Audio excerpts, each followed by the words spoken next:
At Christmas dinner, my own son raised his glass, looked me dead in the eye, and toasted to someone else as the family breadwinner. The words fell into the room like shards of ice. They didn't need to be shouted. They were delivered casually, almost playfully, yet they sliced deeper than a knife ever could. I sat there in the half-glow of the Christmas lights, my hand wrapped loosely around the stem of my glass, while the air around me grew heavy. Outside, snow pressed against the frosted windows, each flake illuminated briefly by the glow of the golden bulbs that lined the living room. The house was warm, too warm, heated by the steady crackle of the fireplace. It should have been comforting, that fire. Instead, I heard it like a whispering witness, its pops and sparks punctuating the silence between his words and my silence. The table was a sight to behold, at least on the surface. A roasted turkey rested in the center, its skin glistening under the amber light. Cinnamon clung to the air, mingling with the faint sweetness of mulled wine. Cutlery gleamed as though polished with pride. Wine glasses reflected the twinkle of the Christmas tree, and the napkins folded into precise red fans sat upright like soldiers waiting to be summoned. And there was my son, standing tall, glass in hand, his voice edged with a pride that wasn't meant for me. He turned slightly, his gaze shifting toward my son-in-law, the man sitting just 2 seats down, smiling as though the whole room belonged to him. "Here's to the family breadwinner," my son declared, his voice cutting through the clinking of cutlery and the quiet hum of background carols. There was a pause, only a heartbeat long, before laughter rippled across the table. A few claps followed, hesitant at first, then more eager. Faces lit up with smiles. Approving nods circled the table like a tide pulling away from me. I watched them, every one of them. Some leaned in toward each other, whispering as though I couldn't see. Others raised their glasses higher, eyes flicking briefly toward me with the kind of smile that didn't require words. It was a dismissal dressed as celebration. Inside, my throat tightened. My hand, hidden under the soft linen of the tablecloth, trembled just enough to make me curl my fingers tighter around the stem of the glass. A faint tremor ran through me, but my face remained calm. Years of practice had made it easy to wear silence like a second skin. I looked at my son, really looked at him, his jawline tense, his eyes glittering with pride, his stance that of a man trying too hard to be taller than his father. The arrogance in his voice was not new, but tonight it carried weight. It carried dismissal. The silence inside me was not weakness. It was a decision. I raised my glass, slow and deliberate, and let the firelight catch its rim. The glass trembled faintly in my hand, but no one seemed to notice. My lips did not part for words. I let the wine touch them lightly, the bitterness of it rolling over my tongue like a reminder of everything I had endured. Around me, the laughter grew, spilling into a chorus of approval for the new breadwinner. My son-in-law leaned back, chin tilted, his smile smug as though the crown had already been passed to him. And yet, no one asked the question that should have burned on their lips. What about me? I remained quiet. Silence, after all, was more powerful than any protest could have been. In silence, I let them believe what they wanted. In silence, I let them write their own narrative. And in silence, I began to collect the weight of years into one fragile glass. The wine glass became more than glass in that moment. Its surface reflected the fire, bending the flames into warped shapes that seemed to dance for me alone. Fragile, transparent, and yet capable of holding so much. That glass was me, steady, reflective, but easily shattered if dropped carelessly. I traced the rim with my thumb, pretending to savor the wine. In truth, I was grounding myself. Each swirl of liquid mirrored memories. Each flicker of firelight across the surface seemed to whisper the sacrifices I had poured into this family. "Here's to the breadwinner," my son repeated, his voice booming louder as though to hammer the point home. His glass clinked against my son-in-law's, the sound sharp and metallic. My gaze did not waver. My lips curled upward into the faintest of smiles, though inside my chest, a storm brewed. It wasn't rage, not the kind that spills quickly and burns out. It was colder, sharper. It was patience forged into a blade no one could see. The fire crackled louder in that silence. I caught the faint hiss of a log splitting under the heat. To me, it sounded like a secret being released. The scent of burning wood mixed with the savory aroma of the feast, a strange blend of comfort and betrayal. As I glanced around the table, every detail seemed exaggerated. The silver knife glinting too brightly, the candle flame swaying too eagerly. Even the chandelier above us hummed faintly, as though it too leaned down to listen. One relative nudged another, whispering with a laugh that landed heavy in my chest. My eyes caught the motion of hands reaching across the table for bread rolls, as though nothing significant had just happened, as though my existence had been erased quietly, with a single toast.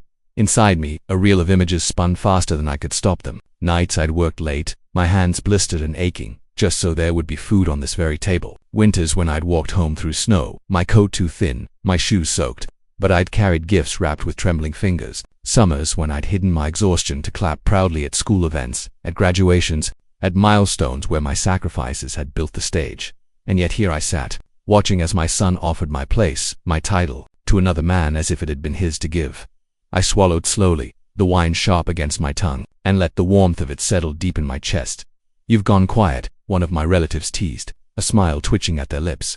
Their words barely touched me. Quiet was safer. Quiet was necessary. I raised my glass slightly higher, nodding once, as though agreeing with the toast. It was easier this way. Let them think my silence was approval, not calculation.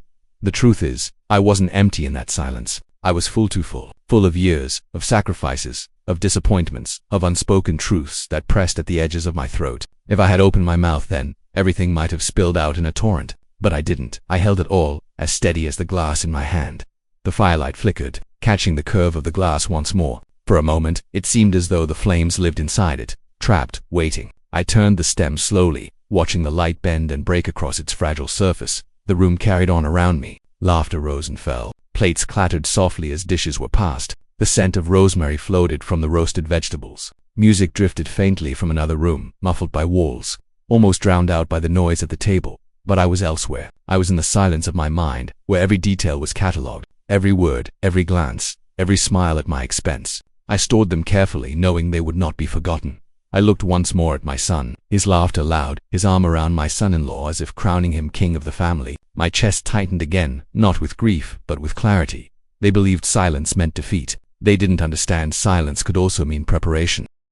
I lowered my glass, placing it softly against the linen, its base making the faintest thud. My fingers lingered on the stem, tracing the cool glass, as though promising it I would not let this moment vanish without consequence. The fire crackled once more, and the reflection on the glass seemed to flare. I stared into it, not at the wine, but at what it represented: everything I had given, everything they had dismissed, everything I would one day reclaim. I let my gaze linger there, calm, unmoving, while the world around me spun with careless laughter. And in that fragile, reflective surface, I saw the truth. They believed the story was finished, but none of them knew. Silence was only the beginning. The glass in my hand grew heavier that night, but it wasn't the wine weighing it down. It was memory. And as I stared into the crimson swirl catching the firelight, the present dissolved around me.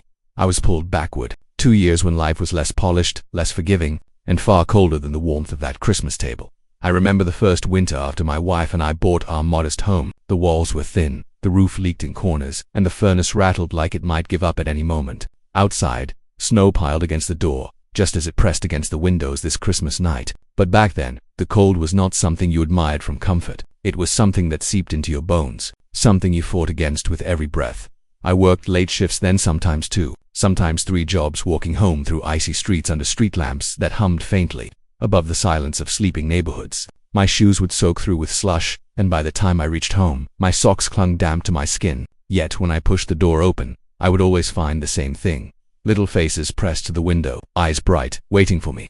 They never asked how tired I was. They didn't see the calluses, the cuts, the weariness in my shoulders. They saw their father, carrying a paper bag with bread, or sometimes, if luck was kind, a small parcel wrapped in brown paper inside a toy or a book, or something to remind them they mattered more than my exhaustion. The smell of boiling soup would fill the house on those nights. Potatoes and onions stretched thin with water. Yet it felt like a feast because we shared it with laughter. I would sit at the table, my body aching but my heart full, as the children recounted their small victories of the day. I remember one birthday in particular. We had almost nothing then. Money had been drained by bills and unexpected repairs. I had pawned my wristwatch, the only one I had, to buy flour, sugar, and a small packet of cocoa powder. That night, after working a double shift, I stood in our cramped kitchen whisking together a cake with shaking hands. My daughter held the bowl, my son licked the spoon, and together, we pretended the sweetness was more than it was. The cake was uneven, burnt slightly at the edges, but when they blew out the single candle I had salvaged from a drawer, their faces glowed brighter than any chandelier. Those were the moments I carried with me, etched deeper than the lines of labor on my palms.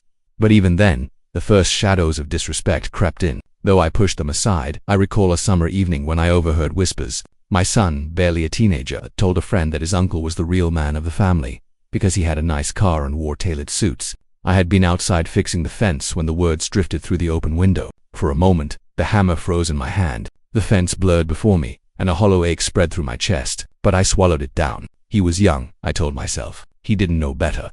The years rolled on, and I gave more of myself than I had to spare. Vacations never existed for us. I worked through summers so tuition could be paid. When my son wanted to join a football league, I sacrificed my evenings to drive him to practice, even when my eyelids burned with fatigue. When he asked for new shoes, I wore the same worn pair for another year so he could stand taller among his friends. yet gratitude began to fade as easily as breath in cold air. I remember a family dinner when he was older, nearly grown. I had come home late, my hands still smelling faintly of machine oil from the factory. I placed an envelope of cash on the table, money I had scraped together for his college expenses. He didn't look at it. Instead, he rolled his eyes and muttered, "That won't even cover books." His words were sharp, careless, yet they sank deeper than any blade. My wife scolded him, but the damage had already been done. I smiled through it, as though words couldn't cut.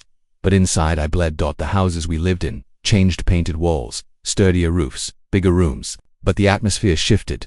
The warmth of our modest beginnings cooled into something brittle. The more I gave, the less it seemed to matter. I still remember the smell of those early Christmases, pine from a small tree, oranges that I saved pennies to buy, cloves stuck into their skins to perfume the room. Now, years later, the scents were richer, turkey wine, cinnamon, but they carried less meaning. The more we had, the less they saw me. It is strange how memory works. Sitting at that grand table on the night of betrayal, I could still smell the damp wood of our first home, hear the dripping of rain through the roof, see the flicker of a single candle on a lopsided cake. Those images rose like ghosts, whispering that what I had built was forgotten, erased in a careless toast. The red flags had been there all along, fluttering in the corners of my vision. A dismissive glance, a mocking laugh, a refusal to listen when I spoke. At gatherings, when stories of sacrifice were shared, my role was edited out, as though my years of labor had been written in invisible ink. And yet, I held my tongue. Again and again, I chose silence, not because I lacked words, but because I believed dignity was louder that night. As my son's laughter echoed across the polished dining room, I realized just how far those years had carried us, from the leaking roof to the chandelier above us, from soup stretched thin to wine poured generously, from birthday cakes baked in desperation to desserts laid out in abundance. But in their eyes, none of it bore my name. I tightened my grip on the glass, the weight of memory pressing into my hand. The reflections of fire seemed to stretch long across its surface, pulling me deeper into the past. I saw again the boy who had once clung to me when nightmares struck, the boy whose small hands had once trusted mine to guide him across icy sidewalks. That boy was gone. In his place stood a man, proud and blind, who believed breadwinners were measured by display, not by sacrifice. My silence that night was not emptiness. It was a vessel filled to the brim with years of sacrifice, pain, and unspoken truth. And as I stared into the glass, memories stacked upon each other like kindling waiting for a spark. None of them knew, none of them remembered, but I did. And memory, I knew, could be sharper than any weapon. There is a certain sound that follows humiliation. It is not the slam of a door or the crack of a voice raised in anger. No, it is subtler than that. It is the sound of silence stretching too long, the scrape of a chair leg on the floor as someone shifts uncomfortably, the clink of a fork abandoned halfway to a plate, the faint, embarrassed cough of someone pretending not to hear what has just been said. I know this sound too well, because I lived it. It was not Christmas that time, nor any holiday draped in glittering lights. It was a birthday dinner, mine of all things. I had turned 6, a milestone, the sort of age where, in some families, the elder is celebrated, honored, even revered. But in mine, that night, I was tested. The dining room was smaller then, the table less extravagant, but the gathering no less significant. The air was heavy with the smell of roasted chicken and garlic bread. Candles flickered gently, their flames bowing as if even they were wary of what was to come. I had arrived home late that evening, carrying a gift I had bought for my son. It wasn't expensive, God knows I never had much to spare, but it was thoughtful. A leather-bound journal, the kind I wished he would use to write down his ambitions, his reflections, his truth. I wrapped it carefully in brown paper, tied with a thin string, the way my own father used to wrap gifts when times were lean. When the moment came, I slid it across the table to him. "For you," I said softly, my voice warm, hopeful. He looked down at the parcel, then up at me, his expression unreadable. Slowly, he untied the string, peeled away the paper, and revealed the journal. The room was quiet, waiting for his response. He chuckled, a short, sharp laugh. "Anochibuki," he said, raising an eyebrow. "What am I supposed to do with this?" "Write poetry." The words landed like stones in water, rippling through the room. A cousin snickered under their breath. My daughter's eyes darted to me, then away, as if looking at me too long might share my shame. Even my wife pressed her lips together, unsure how to smooth the sting. I smiled faintly, though I felt my chest tighten. I thought, you might use it to write down your goals, your plans. He leaned back in his chair, his voice louder now. "My plans. I don't need a diary to tell me where I'm going. And besides," his eyes swept the room before landing back on me. "What do you know about ambition, Dad? You've worked your whole life and still don't have anything to show for it. You want me to end up like that?" The words struck harder than any slap could. The fork slipped from my fingers and clattered softly onto my plate. The sound cut through the air, and for a moment, no one spoke. That was the sound I meant, the sound that lingers after humiliation. The sound that tells you everyone heard, Everyone understood, and yet no one would come to your defense. I looked at him, at the son I had raised, at the boy whose first shoes I had saved to buy, whose football games I had stood shivering in the cold to watch, whose dreams I had carried on my back like burdens that never broke me. And here he sat, dismissing it all as though it were nothing more than dust inside. Anger clawed at my throat, desperate to escape. I wanted to remind him of the nights I came home with frozen hands, only to give him the last warm piece of bread. I wanted to tell him of the watch I had pawned to pay for his textbooks, of the nights I went hungry so he could eat. I wanted to rise from my chair and shout until his arrogance cracked. But I did none of that. Instead, I forced my trembling hand to lift the fork once more, cutting a piece of chicken I could not taste. My silence was heavier than any words. Around the table, conversation stumbled awkwardly back to life. Someone asked about work. Someone else complimented the food. The moment was buried beneath small talk, but it was not forgotten. It lodged itself deep, like a splinter beneath skin. The journal sat unopened on the table, ignored, unwanted. Its leather cover caught the candlelight, glowing faintly, like a secret only I could see. Later that night, when the dishes had been cleared and the guests had gone, I found it still lying there. My son hadn't bothered to take it with him. I picked it up, held it in my hands, and for the first time, I felt the weight of a truth I had long resisted.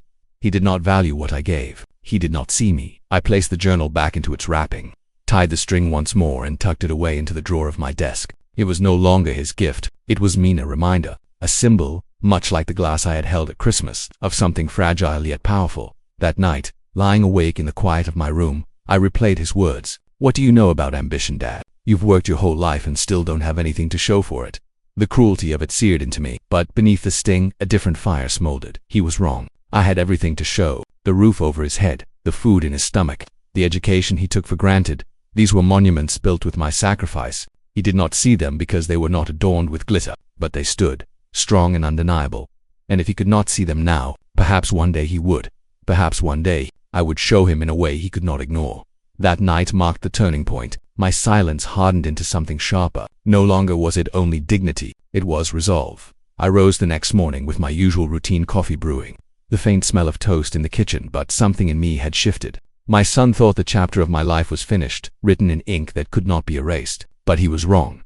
The journal, tucked safely away, became my reminder. Every time I saw it, every time I touched its worn cover, I remembered his words, and I whispered to myself the same phrase, steady and sure. This will not be forgotten. The humiliation of that night lingered, but it did not weaken me. It sharpened me.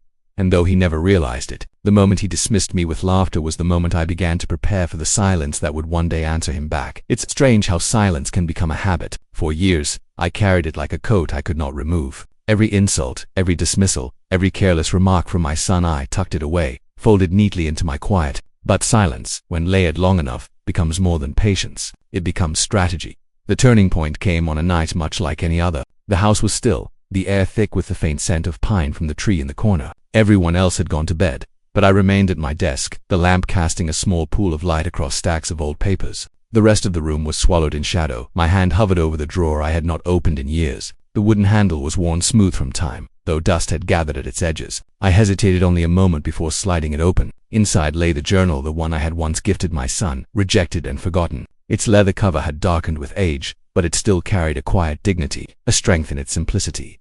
I lifted it carefully like an artifact and set it on the desk. Beneath it, tucked away in an envelope yellowed with time, I found something else. Deeds, papers I had almost forgotten, legal documents, property records, bank statements, silent witnesses to a life of sacrifice that had not been wasted. My fingers trembled as I unfolded them. Each page carried proof of the land I had acquired quietly, of the savings accounts I had tended like fragile seedlings, of investments made in shadows while others mocked my modesty. I remembered the nights those decisions were born, nights when I could have bought a new coat but chose instead to deposit another small sum into the bank. Nights when others laughed at my refusal to splurge, calling me frugal, calling me simple. They had no idea what I was building in silence. The documents whispered back to me now. They reminded me that I was not empty, not invisible. I had laid foundations so steady that no toast, no insult, no arrogance could erase them. The wineglass on my desk from earlier still held a trace of red at the bottom, the firelight bending through it. I turned it slowly, watching the liquid cling to the sides before sliding down again. Fragile, yes, but filled with proof. I leaned back in my chair, listening to the hum of the house around me. The radiator hissed faintly. The old clock on the mantel ticked steadily. Outside, snow fell in silence, coating the world in a kind of secrecy. I thought of my son then, his laughter, his arrogance, his dismissal of my sacrifices. He believed I had nothing left to give. He believed I had worked my life into dust. He believed his toast had sealed the truth. But belief is not reality. The reality lay in the folder now open on my desk. Deeds signed in my name. Accounts secured in my control. A life of sacrifice crystallized into undeniable fact. The fire inside me did not rage. It smoldered, steady and patient. I would not rush to prove him wrong. I would not stand at the table and shout at what I owned, what I had saved, what I had built. No, that would be too loud, too desperate. Instead, I began to plan. Each night, after the house fell into quiet, I returned to my desk. I reviewed the papers, organized them into neat piles, secured them into folders labeled with precision. I ran my fingers along their edges, imagining the day they would speak for me louder than I ever could. I kept my routine unchanged on the surface. To my family, I was the same man, quiet, dutiful, fading into the background. But beneath that silence, I sharpened my resolve. The journal, once rejected, became my tool. I began to write in it not poems, not dreams, but strategies. Notes on meetings with lawyers, reminders of account balances, quiet observations of my family's behavior. Each page filled with a blueprint of a revenge, not of fire, but of patience. Sometimes, as I wrote, I would pause and glance at the window. The glass reflected my face faintly, superimposed against the snow falling outside. I hardly recognized myself. There was no longer only sorrow in those eyes. There was clarity. There was direction. Small cracks began to appear in my son's confidence, though he did not notice them. He boasted often of being the new breadwinner, yet I caught glimpses of his carelessness. Missed payments, investments that faltered, bills left unopened on his kitchen counter when I visited. He laughed them off, but I took note. Quietly, always quietly, each mistake he made became another stone in the foundation of my plan. I never corrected him. I never warned him. Why would I? He believed me irrelevant. Let him stumble deeper into the illusion. The silence became my ally. It gave me time. It gave him rope. One night, as I sat again at my desk, I lit a single candle. The flame wavered gently, casting long shadows across the papers. The journal lay open before me, its pages lined with my careful handwriting. I dipped my pen once more, steady as my resolve, and wrote a single line across the top of a page. I am ready. The words looked stark against the paper, almost defiant. I underlined them once, then closed the journal. The candle guttered briefly, the flame bending low, before rising again. I sat back in my chair, hands folded, and let the silence swell around me. It was no longer the silence of defeat. It was the silence before a storm. They did not know. They could not know. To them, I was still the quiet man at the table, raising a glass without words, but inside I was no longer holding only pain. I was holding proof. And with proof came power. The firelight flickered, reflecting in the empty wine glass beside me. For a moment, it seemed as though the flame lived inside the glass itself, trapped but waiting. I smiled faintly, almost imperceptibly, and whispered into the quiet room. I was ready.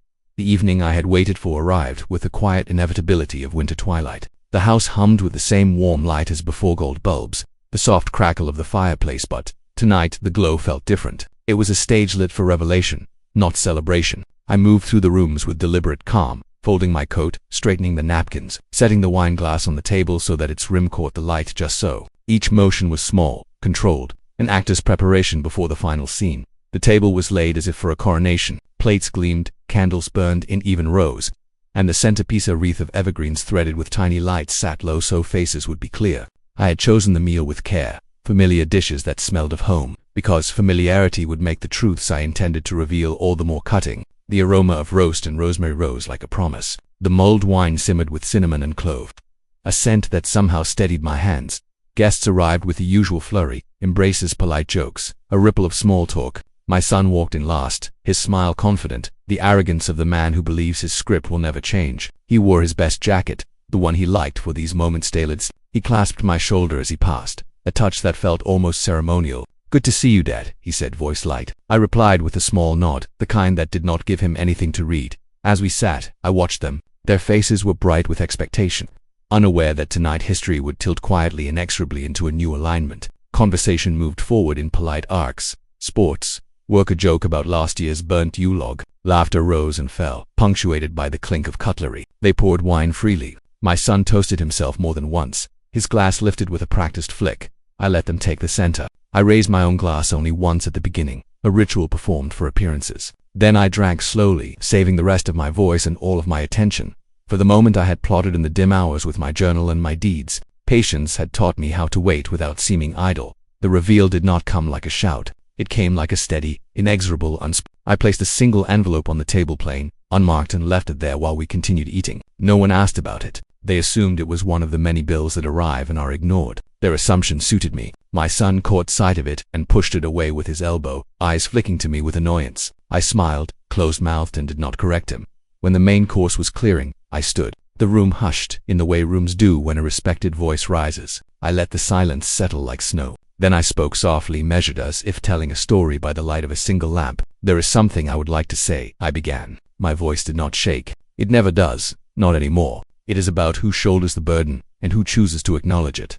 A ripple of curiosity moved through the table. My son straightened, the confident mask tightening. My son-in-law leaned forward, certain he would be praised in the next line. I took the envelope, slid it across to the center of the table, and let it rest there like an accusation with a ribbon. "Years ago," I continued, "I made decisions that were not visible. I worked silent nights. I put payments into accounts no one spoke of. I safeguarded a few things because I believed in the future of this family. I watched their faces as the words landed. Some brows furrowed, some mouths went slack. My son's smirk faltered. I opened the envelope with fingers that betrayed no tremor. Inside, a set of documents lay neatly, deeds, account statements, legal papers with dates and signatures that bore my name. I placed them on the table one by one, spreading them like cards in a careful hand. The room's there changed as if someone had cracked a window. The fire's crackle seemed to fall silent to let the papers speak. A cousin squinted, leaning closer. "What is this?" she asked, the question small but edged with panic. My son's face drained color so slowly it made my chest ache with a cold satisfaction. He reached across reflexively, fingers hovering as though to hide them, to press them back into their old narrative. "These are records," I said, "of the investments and properties I arranged over the years. They have always been in my name."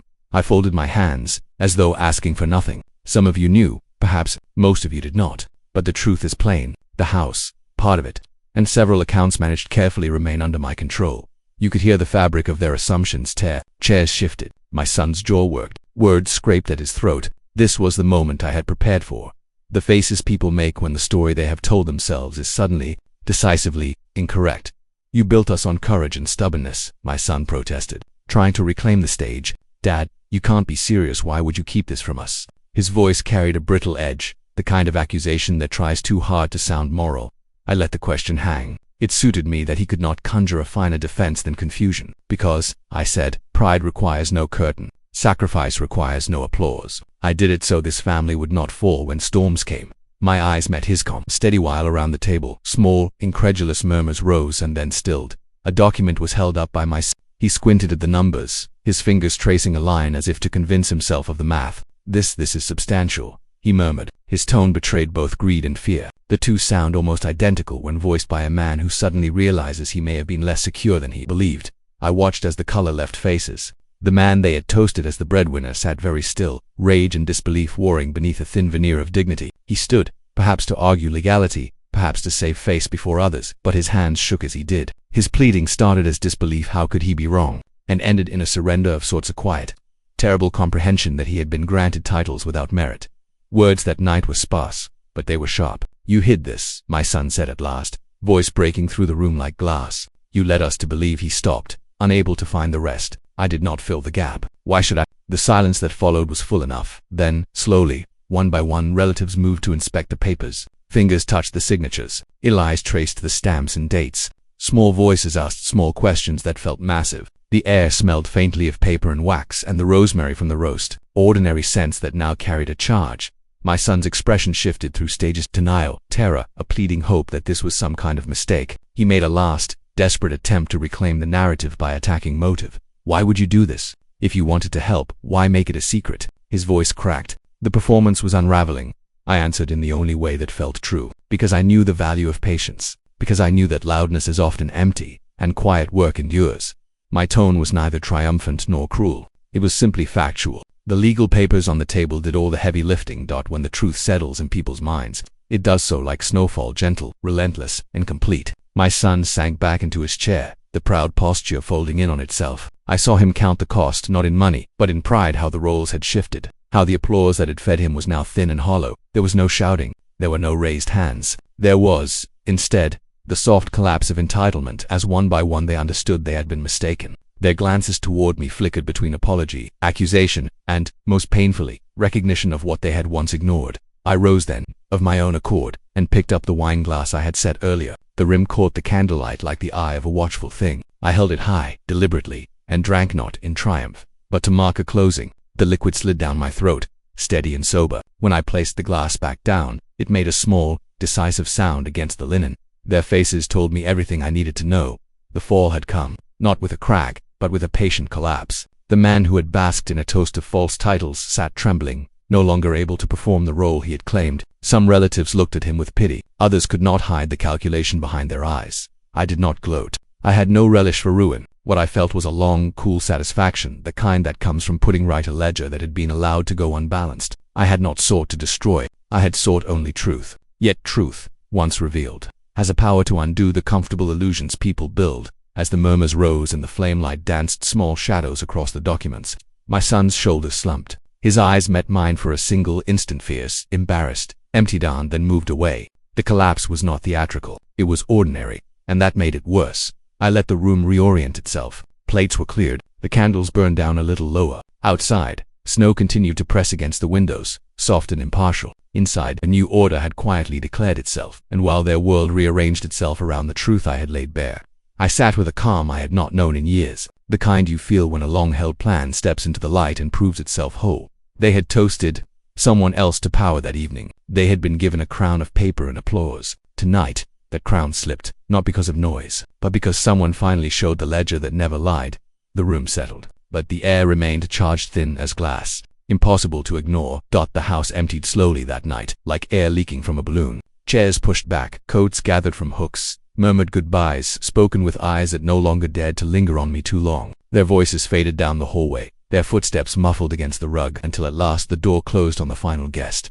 Silence settled in the house, thick and absolute. Only the fire remained, its embers collapsing softly, releasing the occasional hiss as wood surrendered to ash. The scent of smoke curled into the air, mingling with the faint perfume of cinnamon and rosemary still clinging to the table.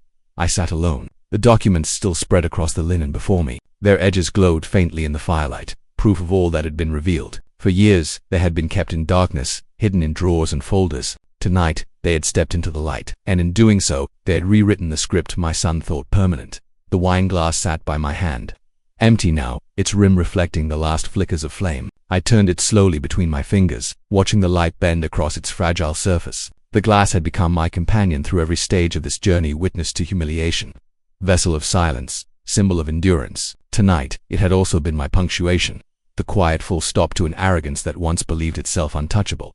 I thought of my son then. I imagined him in his own home, his jacket discarded, his pride lying heavier than the fabric ever could. He would replay the evening, the documents, the shifting glances of relatives who once applauded him. He would taste the bitterness of his own toast, now soured by truth. I did not wish him ruin. That was never my goal. What I wanted was clarity, and clarity can be crueler than punishment. It strips away illusion, leaving only what is undeniable. He had wanted to be the breadwinner, the figure admired and crowned. Tonight, he had learned that crowns are not given by applause. They are earned in silence, in sacrifice, in choices no one sees until years later. As the fire dimmed, I rose and gathered the papers, stacking them with care. Each one slid back into its envelope, the sound crisp in the quiet room. I placed them in the drawer where they had lived for years, but this time they carried a different weight. They no longer needed to wait in shadows. Their truth had been spoken.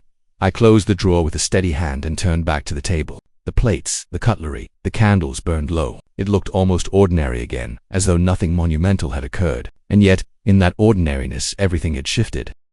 I carried the empty wine glass to the sink, rinsed it under the tap, and held it in the light. Clear, clean, fragile, unbroken. I set it gently on the drying rack, the sound of its base against the metal soft but final dot in the hallway.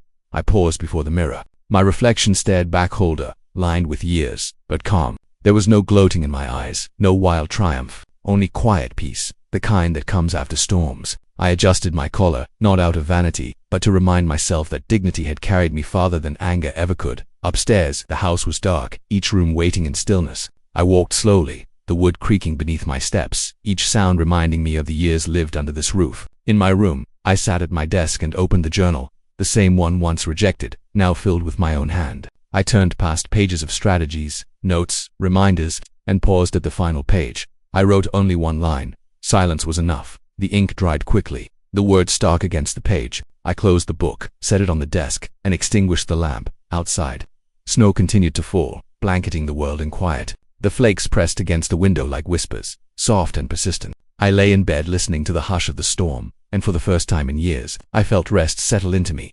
Morning came pale and cold, the sky washed in gray. News traveled quickly, as it always does. Whispers spread among relatives, neighbors, even acquaintances at the church. They spoke of the documents, the truth revealed, the son who had been humbled. I heard it not from them, but from the silence that reached me. Phone calls left unmade, visits postponed, eyes that looked at me differently when I walked through town. Humiliation is heavy, and my son carried it now. I saw it in the way he avoided me at gatherings, the way his voice trembled when forced into politeness, the way his eyes flicked away when they met mine. He had once stood tall in arrogance. Now he slouched under the weight of truth, but I did not press the advantage. I did not need to. Justice had already spoken, and it had spoken in the only language I trusted: silence. Patience, proof. Weeks passed, then months. The snow melted, the air warmed, and spring brought with it the scent of damp earth and budding trees. The house was quieter now, visits fewer, but I found I did not mind. Peace had a taste I had forgotten, and I savored it. One evening, I sat on the porch with a cup of tea. The sun dipped low, painting the sky in gold and violet. Birds called in the distance, their voices clear against the soft rustle of leaves. I thought of my life, the sacrifices, the humiliations, the patience, the reveal, and I thought of how it had ended not with shouting or rage, but with a glass raised in silence and documents laid on a table. Poetic justice, some might call it. I simply called it balance. Family can wound deeper than any enemy.